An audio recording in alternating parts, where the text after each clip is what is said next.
Good evening student. आज हम कक्षा 10 की गणित की दूसरी इकाई वास्तु संज्ञाएं उसके बारे में अध्ययन करेंगे। उसकी हमने 2.2 और 2.1 कर ली थी। आज उसकी प्रश्नावली 2.3 हल कर रहे हैं। प्रश्नावली 2.3 उसका पहला क्वेश्चन है, प्रमाणित कीजिए कि 5 - √3 एक अपरिमेय संख्या है। हमें प्रमाणित करना है या सत्यापित करना है कि 5 - √3 एक क्या है, अपरिमेय संख्या है। तो इसका हल शुरू करते हैं। प्रमाणित करना है, प्रमाणित करना है, क्या प्रमाणित करना है कि 5 - √3 एक अपरिमेय संख्या है। यह प्रमाणित करना है।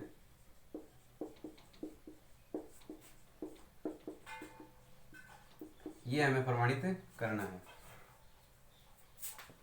प्रमाणित क्या करना है कि 5 - √3 एक अपरिमेय संख्या, यह हमें प्रमाणित करना है। इसको शुरू करते हैं आगे कि माना 5 - √3 एक परिमेय संख्या मान लेते हैं। इसको हमें प्रमाणित तो यह करना है कि एक अपरिमेय संख्या है।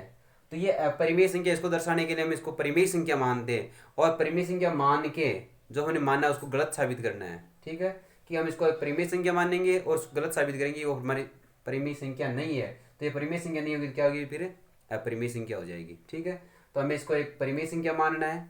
परिमेय संख्या मानने के बाद इसको गलत साबित करना है। गलत साबित करेंगे तो क्या हो जाएगी, एक अपरिमेय संख्या हो जाएगी। तो माना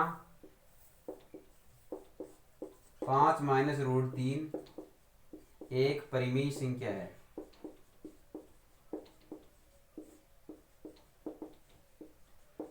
ठीक है, इसको मान लिया कि माना 5 - √3 क्या है, एक परिमेय संख्या है। अब हम जानते हैं कि परिमेय संख्या होती है P/Q के रूप में लिख सकते हैं। ठीक है, हम जानते हैं कि अतः इसे P/Q के रूप में लिख, डायरेक्ट लिखते हैं कि 5 - √3 एक परिमेय संख्या है, अतः इसे P/Q के रूप में लिख सकते हैं। अतः इसे P/Q के रूप में लिख सकते हैं। ठीक है, क्या कर सकते हैं, तो इसे P/Q के रूप में लिख सकते हैं, जहां P और Q क्या है, अभाज्य पूर्णांक है। ठीक है, इसे क्या लिख सकते हैं, P/Q के रूप में लिख सकते हैं।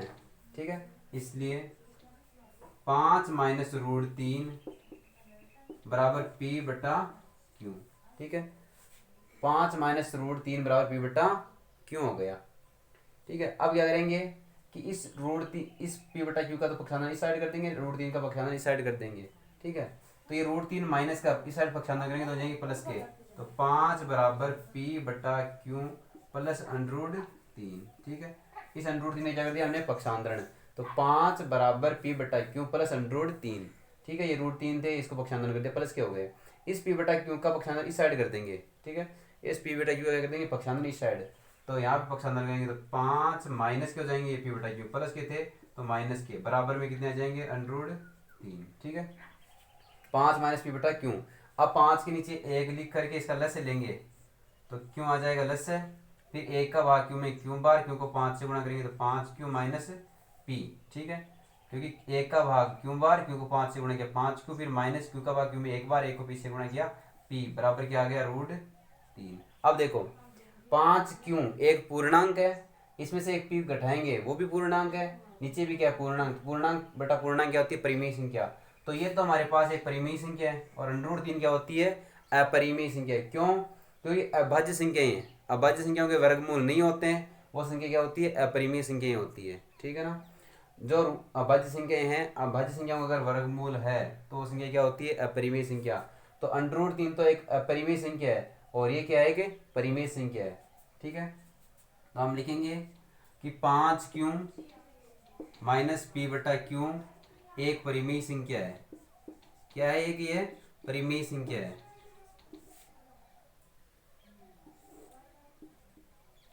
परिमेय संख्या है,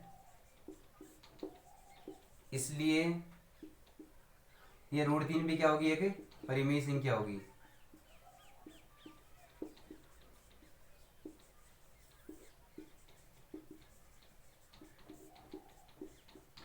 होगी, जबकि हम जानते हैं कि √3 क्या है कि अपरिमेय संख्या है। ठीक है, जबकि हम जानते हैं,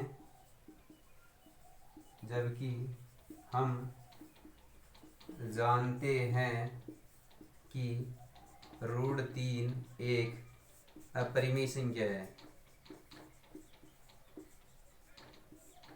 अपरिमेय संख्या है, अतः हमारे द्वारा की गई कल्पना गलत है। अतः हमारे द्वारा की गई कल्पना गलत है। इसलिए 5 माइनस √3 एक परिमेय संख्या है, एक अपरिमेय संख्या है। इतनी सी तो बस यही करना था।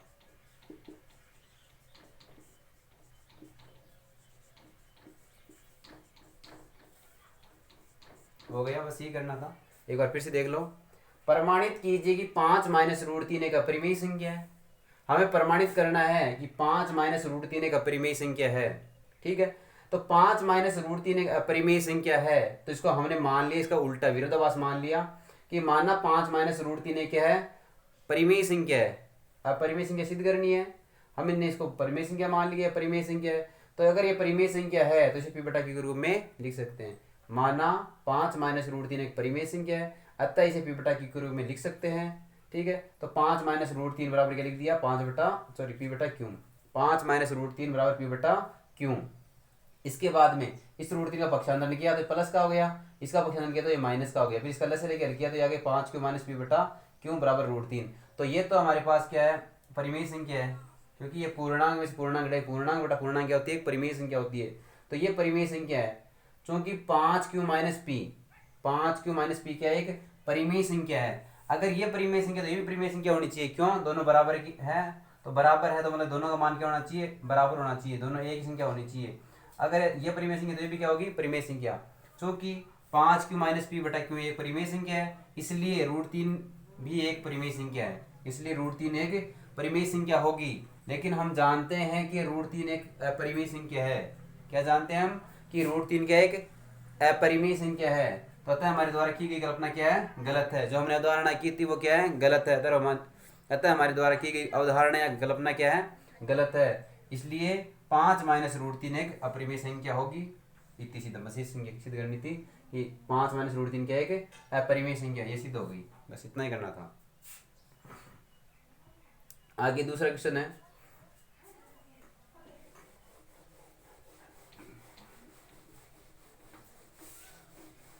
दूसरा सेम ही है। सिद्ध कीजिए कि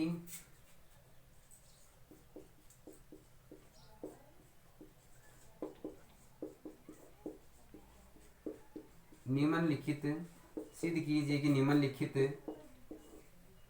संख्याएं अपरिमेय संख्याएं हैं।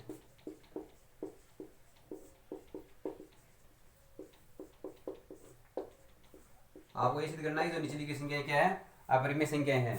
पहला है इसका 1/√2, दूसरा है इसका 6+√2, तीसरा है इसका 3√2। ये इसके 3 क्वेश्चन है। सिद्ध कीजिए कि निम्नलिखित संख्याएं अपरिमेय संख्याएं हैं, ये हमें सिद्ध करना है। तो हल शुरू करते हैं। पहला हो जाएगा इसका, सिद्ध करना है कि 1/√2 क्या है, अपरिमेय संख्या है। तो सिद्ध करना है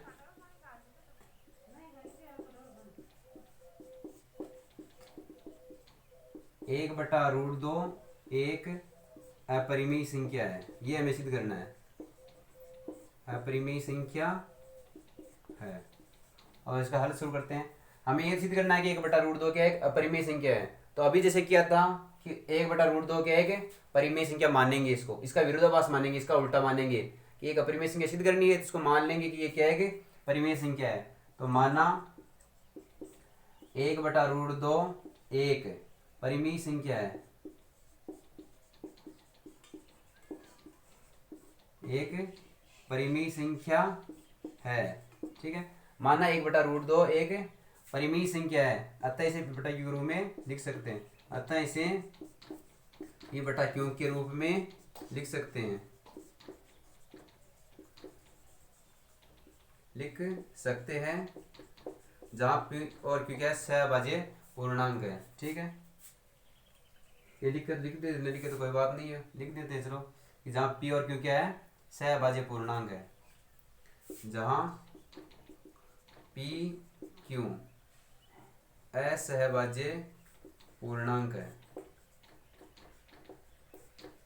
ठीक है, हमें क्या करना है, एक बटा रूट दो एक परिमेय संख्या माननी है। ये अगर परिमेय संख्या है तो इसे पी बटा क्यू के रूप में लिख सकते हैं। अगर ये क्या है, एक परिमेय संख्या है तो इसे क्या लिख सकते हैं, पी बटा क्यू के रूप में। आता है एक बटा रूट दो बराबर पी बटा क्यू। ठीक है, एक बटा रूट दो बराबर पी बटा क्यू। अब हम क्या करेंगे, एक बटा रूट दो का परिमेयकरण करेंगे। ठीक है, एक बटा रूट दो का क्या करेंगे, परिमेयकरण। परिमेयकरण क्या होता है जी, एक बटा रूट दो है, इसका परिमेयकरण होता है रूट दो से गुणा करो, रूट दो का ही भाग लगाओ, ये इसका परिमेयकरण होता है। तो हमें क्या करना है, एक बटा रूट दो का परिमेयकरण।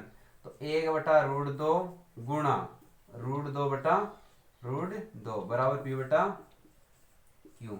ठीक है, एक को अंडर रूट दो से गुणा करेंगे तो अंडर रूट दो बटा रूट दो को रूट दो से गुणा करेंगे तो दो। ठीक है, एक को अंडर रूट दो से गुणा करने पर अंडर रूट दो, अंडर रूट दो को अंडर रूट दो से गुणा करने पर दो। क्योंकि अगर हमारे पास कोई संख्या है अंडर रूट दो गुणा अंडर रूट दो, इनको गुणा करेंगे तो ये दो हो जाएंगे। ठीक है, इसी प्रकार अंडर रूट तीन गुणा अंडर रूट तीन है, इसका गुणा कितना हो जाएगा, तीन। ठीक है, तो अंडर रूट दो को अंडर रूट दो से गुणा करने पर दो आ गए, बराबर में क्या है, पी बटा क्यू। ठीक है, इस दो का पक्षांतर करेंगे तो गुणा में आ जाएगा, तो अंडर रूट दो बराबर ये दो यहाँ पे आ जाएगा, दो पी बटा क्यू। इसका दो का पक्षांतरण कर दिया तो इस प्रकार से हो गया। ठीक है, तो अंडर रूट दो बराबर दो पी बटा क्यू। दो पी बटा क्यू क्या है कि पूर्णांक है, परिमेय संख्या है। ये परिमेय संख्या, ये क्या होगी, अपरिमेय, तो वो लिखना जैसे पहले क्या था, क्योंकि दो पी बटा क्यू एक परिमेय संख्या है, क्योंकि दो पी बटा क्यू एक परिमेय संख्या है, परिमेय संख्या है, इसलिए रूट दो भी एक परिमेय संख्या होगी, रूट दो भी एक परिमेय संख्या होगी, परिमेय संख्या होगी, क्योंकि दोनों राशियां बराबर हैं। अगर ये परिमेय संख्या तो ये परिमेय संख्या होगी, क्यों, क्योंकि दोनों क्या है, बराबर। ये परिमेय संख्या तो ये भी परिमेय संख्या होगी। तो दो पी बटा क्यू एक परिमेय संख्या है, इसलिए अंडर रूट दो भी एक परिमेय संख्या होगी। जबकि हम जानते हैं, जबकि हम जानते हैं कि अंडर रूट दो एक अपरिमेय संख्या है, अंडर रूट दो एक अपरिमेय संख्या है, अपरिमेय संख्या है।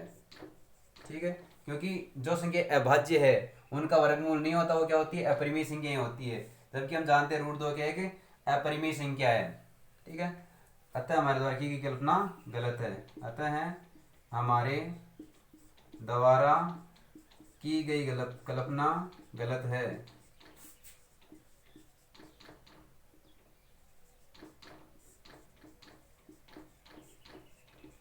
इसलिए एक बटा रूट दो क्या है कि परिमेय अपरिमेय संख्या, एक बटा दो, एक बटा रूट दो एक अपरिमेय संख्या है।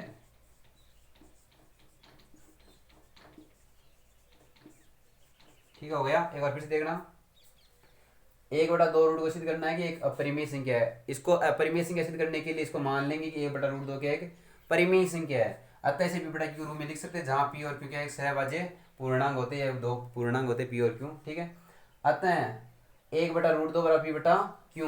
एक बटा रूट दो का परिमेयकरण करेंगे, रूट दो से गुणा रूट दो से भाग, एक और रूट दो से गुणा किया रूट दो, रूट दो को रूट दो से गुणा किया तो दो, बट बराबर पी बटा क्यू। ये दो गुणा भाग में था, पक्षांतर किया तो गुणा में, तो यहाँ पे रूट दो बचा और यहाँ पे दो पी बटा क्यू। ठीक है, हम जानते हैं कि ये क्या है, परिमेय संख्या, दो पी बटा क्यू। चूंकि दो पी बटा क्यू एक परिमेय संख्या है, इसलिए रूट दो भी क्या होगा, एक परिमेय संख्या होगी। जबकि हम जानते हैं कि रूट दो एक अपरिमेय संख्या है, अतः हमारे द्वारा की गई कल्पना क्या है, गलत है। इसलिए क्या हो गया, एक बटा रूट दो एक अपरिमेय संख्या है। बस इतनी सी दम ये सिद्ध करना था, यह तो हार नहीं है, बस जी इसको मानना है, इसका विरोधाभास करना है, केवल इतना दर्शाना है। आगे है दूसरा क्वेश्चन, सिद्ध करना है 6 प्लस रूट दो। क्या सिद्ध करना है कि 6 प्लस रूट दो एक अपरिमेय संख्या है, ये सिद्ध करना है। सिद्ध करना है 6 प्लस रूट दो एक अपरिमेय संख्या है। तो माना 6 प्लस रूट दो क्या एक परिमेय संख्या मानेंगे, इसकी उल्टी मानेंगे। ठीक है, विरोधाभास मानेंगे तो माना 6+√2 एक परिमेय संख्या है, अतः इसे p बटा q के रूप में लिख सकते हैं। तो 6+√2 बराबर p बटा q। ठीक है, 6+√2 बराबर p बटा q हो गया। अब इसका देखो आगे, 6+√2 बराबर p बटा q है। अब इसका पक्षांतर करेंगे 6 का, तो इधर बचेगा √2 बराबर p बटा q माइनस 6। इसके नीचे एक लिख देंगे, √2 बराबर लस लेंगे तो क्यों आ जाएगा, क्यों का भाग क्यों में एक बार, एक को p से गुणा करेंगे तो p माइनस, फिर एक का भाग क्यों में क्यों बार, क्यों को 6 से गुणा करेंगे तो 6 क्यों। ये पूर्णांक पूर्णांक में से पूर्णांक घटाएंगे तो पूर्णांक आएगा, बटे में पूर्णांक, तो ये तो एक परिमेय संख्या है, क्योंकि p माइनस 6 क्यों बटा क्यों क्या है, परिमेय संख्या। ठीक है, ये लिख देंगे p माइनस 6 क्यों बटा क्यों एक परिमेय संख्या है, इसलिए √2 भी क्या होगी, एक परिमेय संख्या होगी। जबकि हम जानते हैं कि √2 क्या एक अपरिमेय संख्या है, अतः हमारे द्वारा की गई कल्पना गलत है। इसलिए ये जो 6+√2 है क्या हो गई, एक अपरिमेय संख्या है। इतनी सी दम, बस ये सिद्ध करना था। वही करना है कि इसको एक परिमेय संख्या मानना है, तो मान ली परिमेय संख्या p बटा q के रूप में लिख देंगे, p बटा q के रूप में लिख दिया, 6 प्लस के थे पक्षांतर किया माइनस क्या हो गया, इसका लस से क्या लिखा तो ये हो गया। इसके बाद ये परिमेय संख्या है तो ये भी परिमेय संख्या होगी, जबकि हम जानते हैं कि √2 क्या एक अपरिमेय संख्या है, ये अपरिमेय संख्या है, तो हमारे द्वारा की कल्पना क्या है, गलत है। जो हमने माना था वो क्या है, गलत माना, इसलिए ये क्या हो गई, एक अपरिमेय संख्या हो गई। इतनी सी दम, बस यही करना था। अब इसका तीसरा है 3√2। तीसरा पार्ट क्या है, 3√2। सिद्ध कीजिए कि 3√2 एक अपरिमेय संख्या है, तो मानेंगे 3√2 क्या है कि परिमेय संख्या मानेंगे। माना 3√2 एक परिमेय संख्या है, p बटा q के रूप में लिख सकते हैं। ठीक है, तो 3√2 बराबर p बटा q। ठीक है, 3√2 बराबर p बटा q हो जाएगा। इस 3 का पक्षांतर करेंगे तो गुणा में अंडर रूट के इधर आ जाएगा तो भाग में, तो p बटा 3q। तो ये p बटा 3q क्या है कि परिमेय संख्या है। ठीक है, क्योंकि p बटा 3q एक परिमेय संख्या है, इसलिए √2 भी क्या होगी, एक परिमेय संख्या होगी। जबकि हम जानते हैं √2 क्या है, अपरिमेय संख्या, अतः हमारे द्वारा की गई कल्पना क्या है, गलत है। इसलिए 3√2 एक अपरिमेय संख्या होगी। इतनी सी दम, बस ये सिद्ध करना है। हो गया दूसरा क्वेश्चन। अब एक इसका तीसरा क्वेश्चन है, वो कर लेते हैं।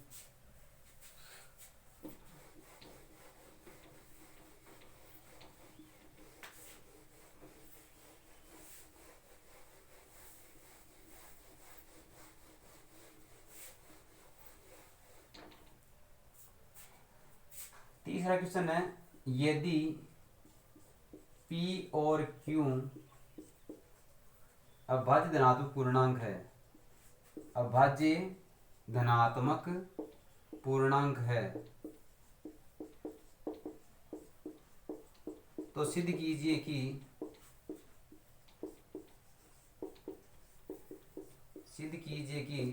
√p प्लस √q एक अपरिमेय संख्या है, एक अपरिमेय संख्या है। यह आपको सिद्ध करना है। ठीक है, तीसरा क्वेश्चन है, यदि p और q अभाज्य धनात्मक पूर्णांक है तो सिद्ध कीजिए कि √p प्लस √q एक अपरिमेय संख्या है। ये सिद्ध करना है। तो वैसे जैसे पहले किया था 2 क्वेश्चन, वैसे ही अब करना है। हल शुरू करते हैं इसका। सिद्ध करना है क्या, सिद्ध करना है कि √p प्लस √q एक अपरिमेय संख्या है। √p प्लस √q एक अपरिमेय संख्या है, अपरिमेय संख्या है। मान लेंगे इसको एक परिमेय संख्या है। माना √p प्लस √q एक परिमेय संख्या है, परिमेय संख्या है, अतः इसे p बटा q के रूप में लिख सकते हैं। अतः इसे p बटा q के रूप में लिख सकते हैं। ठीक है, जहाँ p और q क्या है, धनात्मक सहभाज्य संख्या है। ठीक है, जहाँ p q पूर्णांक या अभाज्य संख्याएं, सहभाज्य संख्याएं है। ठीक है, मान लिया under root P plus under root Q का एक परिमेय संख्या मान ली, अतः इसे पी बटा क्यू के रूप में लिख सकते हैं। तो under root P plus under root Q बराबर पी बटा क्यू। अब देखो इसको पी बटा क्यू की जगह ए बटा बी मान लेते हैं क्योंकि दोनों सेम हो गए इसलिए। तो ए बटा बी और पी बटा क्यू एक ही बात है, तो इसको मान लिया कि ए बटा बी के रूप में लिख सकते हैं। तो इसको लिख दिया ए बटा बी, डिफरेंट करने के लिए, थोड़ा अंतर करने के लिए इसको मान लिया ए बटा बी। तो under root P plus under root Q बराबर मान लिया ए बटा बी। अब ए का पक्षांतर कर देते क्यू का, ठीक है। तो अंडर रूट पी बराबर हो जाएगा ए बटा B minus under root Q. ये प्लस का था, पक्षांतर किया तो माइनस का। तो अंडर रूट पी बराबर ए बटा B minus under root Q. अब दोनों पक्षों का वर्ग कर देते हैं। क्या करते हैं, दोनों पक्षों का वर्ग करने पर, दोनों पक्षों का वर्ग करने पर, ठीक है। तो इधर हो जाएगा अंडर रूट पी का वर्ग और इधर हो जाएगा ए बटा बी माइनस रूट क्यू का वर्ग, ठीक है। दोनों पक्षों का इसका वर्ग कर दिया और इसका वर्ग कर दिया, बीच में बराबर का चिन्ह है। दोनों पक्षों का वर्ग करने पर दोनों पक्षों का वर्ग कर दिया। अंडर रूट पी का स्क्वायर, तो अंडर रूट से वर्ग हट जाएगा तो यहाँ बचेगा पी, ठीक है। अंडर रूट से वर्ग हट जाएगा तो यहाँ बचेगा पी। तो अंडर रूट पी का स्क्वायर होता है पी बराबर, यहाँ पे ए माइनस बी का ऑल स्क्वायर सूत्र लगाएंगे। ए बटा B minus under root Q का स्क्वायर है, तो इसको तो मान लिया ए, इसको मान लिया बी, तो ये हो गया ए माइनस बी का ऑल स्क्वायर। अब हमें पता है कि ए माइनस बी का ऑल स्क्वायर बराबर सूत्र होता है A square minus 2ab plus B square, ये सूत्र होता है। अब ए माइनस बी की जगह मान लिया ए बटा बी माइनस बी की जगह अंडर रूट क्यू का ऑल स्क्वायर है, ठीक है। बराबर लिख दिया ए का मान हो गया ए बटा बी, तो ए बटा बी का स्क्वायर माइनस 2 गुणा ए का मान ए बटा बी और बी का मान under root Q plus B का स्क्वायर, बी का मान कितना है अंडर रूट क्यू, तो अंडर रूट क्यू का स्क्वायर ही हो जाएगा, ठीक है ना इसका मान। तो ए माइनस बी का और स्क्वायर लगा देंगे, ए का स्क्वायर, ए का स्क्वायर लिखेंगे ए बटा बी का स्क्वायर, फिर माइनस, फिर 2 इंटू ए का मान ए बटा बी है तो ए बटा बी गुणा बी का मान अंडर रूट क्यू है तो under root Q plus B का स्क्वायर तो अंडर रूट क्यू का स्क्वायर, ए स्क्वायर माइनस 2 फिर ए फिर बी फिर प्लस फिर बी का स्क्वायर, ये सूत्र होता है ए माइनस बी का ऑल स्क्वायर। तो p बराबर ए का स्क्वायर ए स्क्वायर बटा बी का स्क्वायर बी स्क्वायर, दोनों का स्क्वायर है, ए का स्क्वायर ए स्क्वायर बी का स्क्वायर बी स्क्वायर माइनस फिर 2a अंडर रूट क्यू बटा बी, 2 को ऐसे गुणा किया 2a फिर अंडर रूट क्यू, तो 2a अंडर रूट क्यू नीचे बटे में b है तो b plus under root Q का स्क्वायर हो जाएगा क्यू, क्योंकि अंडर रूट से स्क्वायर हट जाएगा तो अंडर रूट क्यू का स्क्वायर हो जाएगा क्यू।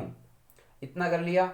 इसके बाद देखो ये जो बाकी संख्या इनका पक्षांतर करना, एक साइड केवल अंडर रूट वाली संख्या रखनी है जैसे पहले किया था वैसे ही। तो आगे हल करते हैं इसको। तो p बराबर है जो क्यू है इसका पक्षांतर करेंगे पहले उधर p, फिर इस क्यू प्लस का पक्षांतर करेंगे तो माइनस का, और ये प्लस का इसका पक्षांतर करेंगे तो भी माइनस का, या फिर इसका कर लो उधर, ठीक है। इसका कर लेते हैं, ये प्लस का माइनस का पक्षांतर करेंगे तो प्लस का, इसका किया तो ये p है p plus 2a under root Q बटा b बराबर है ए स्क्वायर बटा बी स्क्वायर, ए स्क्वायर बटा बी स्क्वायर प्लस ये क्यू प्लस क्यू, ठीक है। देखो p फिर ये माइनस का था इसका पक्षांतर कर दिया तो प्लस के हो गए, प्लस के 2a अंडर रूट क्यू बटा b, तो प्लस के 2a अंडर रूट क्यू बटा b बराबर में क्या बचा ए स्क्वायर बटा बी स्क्वायर प्लस क्यू, तो ए स्क्वायर बटा बी स्क्वायर प्लस क्यू। अब देखो इस p का पक्षांतर कर देंगे इस साइड तो ये माइनस का हो जाएगा, तो यहाँ बचेगा 2a अंडर रूट क्यू बटा b बराबर A square B square plus Q minus p, ये प्लस का था पक्षांतर किया तो माइनस का। अब क्या करना है आपको, देखो इसका पहले से लेके कर ले थोड़ा सा इसको, तो इधर तो आ जाएगा 2a अंडर रूट क्यू बटा b बराबर इसका अलग से लेंगे तो आ जाएगा बी स्क्वायर, बी स्क्वायर का बी स्क्वायर में एक बार भाग, एक को एक से गुणा करेंगे ए स्क्वायर प्लस ए का भाग बी स्क्वायर बार, बी स्क्वायर को क्यू से गुणा करेंगे B square Q minus A का भाग बी स्क्वायर को पी से गुणा करेंगे बी स्क्वायर पी। इस प्रकार से हो गया, ये संख्या आ गई हमारे पास। अब क्या करना है आपको 2a बटा बी का पक्षांतरण करना है, 2a बटा बी का, तो यहाँ बचेगा रूट क्यू बराबर ये लिख दो पहले तो है जो तो A square plus B square Q minus B square, यहाँ पे पी है ना, बी स्क्वायर पी बटा बटे में है बी स्क्वायर।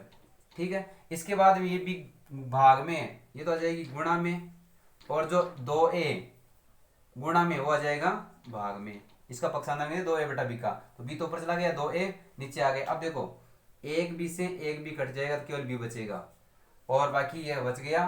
तो हमारे पास बचा अंडर क्यों बचा यहाँ पे,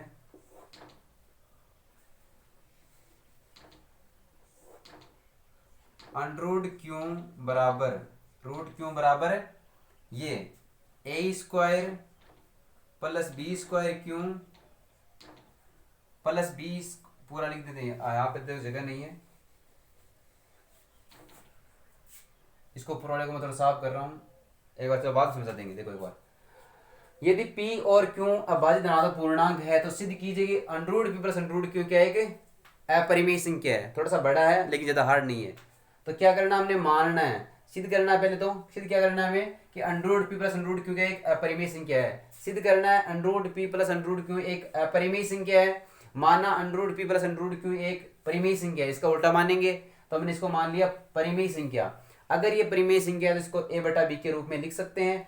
a बटा b के रूप में लिख सकते हैं, a और b क्या है, पूर्णांक है। ठीक है ना, a और b क्या है, पूर्णांक है। ठीक है, इसके बाद में इस रूट क्यू का पक्षांतरण किया तो यहाँ बचा रूट p बराबर a बटा बी माइनस रूट क्यू। अब देखो इसका नीचे कुछ, दोनों पक्षों क्या करना है, आपको पक्षांतरण करना है। तो दोनों पक्षों का वर्ग करने पर, ठीक है, दोनों पक्षों को क्या करना है, वर्ग करना है। अंडर रूट पी का स्क्वायर बराबर a बटा बी माइनस रूट क्यू का स्क्वायर। यहाँ पे रूट पी का स्क्वायर होता है p बराबर, ये हो जाएगा a माइनस बी का होल स्क्वायर से खुलेगा, तो a का स्क्वायर a बटा बी का स्क्वायर माइनस 2, फिर a का मान, फिर b का मान रख दिया प्लस, फिर b का मान रख दिया स्क्वायर। ठीक है, इसको हल करेंगे आगे, p बराबर a का स्क्वायर a और b का स्क्वायर b माइनस 2 को ऐसे गुणा किया 2a अंडर रूट क्यू से गुणा किया 2a अंडर रूट क्यू नीचे बटे में p प्लस रूट क्यू का स्क्वायर होता है क्यू। इसके बाद इसका पक्षांतर करेंगे इस साइड, तो p प्लस 2a बटा 2a अंडर रूट क्यू बटा b बराबर a स्क्वायर बटा b square plus Q, a square बटा b स्क्वायर प्लस क्यू। इसके बाद क्या करेंगे, इसके नीचे एक एक लिख के अलग से कर लेंगे इनका। ठीक है, इस p का पक्षांतर किया तो माइनस का हो गया, प्लस का था पक्षांतर किया तो माइनस का। 2a अंडर रूट क्यू बटा b बराबर, इनके नीचे एक एक लिख के लस ले लिया तो यहाँ लस आ गया बी स्क्वायर, फिर बी स्क्वायर का बी स्क्वायर में भाग एक बार, ए को ए स्क्वायर से गुणा के ए स्क्वायर, फिर प्लस ए का भाग बी स्क्वायर बार, बी स्क्वायर को क्यू से गुणा के बी स्क्वायर क्यू, फिर ये माइनस ए का भाग बी स्क्वायर फिर पी। ठीक है, नीचे बटे में बी स्क्वायर है। इसके बाद में इस 2a बटा बी का पक्षांतरण कर दिया तो अंडर रूट क्यू बचा, फिर बराबर A square plus B square Q minus B square P बटे बी स्क्वायर, ये बी तो ऊपर चला गया 2a बटे में आ गया बी, ए यहाँ बी स्क्वायर यहाँ बी है तो एक बी से एक बी कट गया, नीचे एक बी बच गया। इसके बाद में ऊपर तो ये बचा, नीचे ये है। ठीक है, और इधर बचा अंडर रूट क्यू, तो अंडर रूट क्यू बराबर, ठीक है, रूट क्यू बराबर A square plus B square Q, A square plus B square Q minus B square P, minus B square P बट्टे में क्या बचा, यहाँ पे बी है यहाँ पे 2 है तो इनको गुणा करेंगे 2a को तो 2ab हो जाएगा। तो ये तो एक है परिमेय संख्या, क्योंकि ये पूर्णांक पूर्णांक पूर्णांक पूर्णांक वर्ग भी पूर्णांक होती है, नीचे पूर्णांक है तो पूर्णांक बटा पूर्णांक क्या होगा, परिमेय संख्या। ये तो है एक परिमेय संख्या, ये है एक अपरिमेय संख्या, वो एक लिखना वापिस। ठीक है, आगे लिख रहा हूं मैं, चूंकि A square plus B square Q minus B square P बटा 2ab एक परिमेय संख्या है। ये क्या है, एक परिमेय संख्या है। ठीक है, ये परिमेय संख्या है, इसलिए ये जो रूट क्यू है ये भी क्या होगी, एक परिमेय संख्या होगी, इसलिए रूट क्यू भी एक परिमेय संख्या है होगी। ठीक है, भी एक परिमेय संख्या होगी, या है एक ही बात, संख्या होगी या है एक ही बात है। यह परिमेय संख्या भी क्या होगी, एक परिमेय संख्या होगी। जबकि हम जानते हैं, जबकि हम जानते हैं कि अंडर रूट क्यू एक अपरिमेय संख्या है, एक अपरिमेय संख्या है, अपरिमेय संख्या है। ठीक है, अतः हमारे द्वारा की गई कल्पना क्या है, गलत है। अतः हमारे द्वारा की गई कल्पना गलत है। ठीक है, इसलिए क्या हो गया कि under root P plus under root Q क्या है, एक अपरिमेय संख्या है, इसलिए under root P plus under root Q एक अपरिमेय संख्या है, इति सिद्धम। बस ये सिद्ध करना था, हो गया, इति सिद्धम। ठीक है, इस प्रकार से इसको हमने 2.3 थी, उसमें सिद्ध करना है कि अपरिमेय संख्याएं हैं, तो उनको सिद्ध करने के लिए क्या मानना है, उसको पी बटा क्यू के परिमेय संख्या मानना है। परिमेय संख्या पी बटा क्यू के रूप में होती है, उसको पी बटा क्यू के बराबर करना है। पी बटा क्यू के बराबर करने के बाद उसको हल करना है। हल करने के बाद एक संख्या आपको अपरिमेय रखनी है, एक परिमेय रखनी है। बराबर के एक साइड वाले परिमेय संख्या है तो दूसरी साइड भी क्या होगी, परिमेय संख्या होगी। और हम जानते हैं कि वो क्या है, अपरिमेय संख्या है, अतः हमारे द्वारा की गई कल्पना क्या होगी, गलत होगी। अतः जो संख्या है वो क्या हो जाएगी, अपरिमेय संख्या हो जाएगी। इस प्रकार से हमने ये अपरिमेय संख्याओं के बारे में पढ़ा, बाकी कल करेंगे।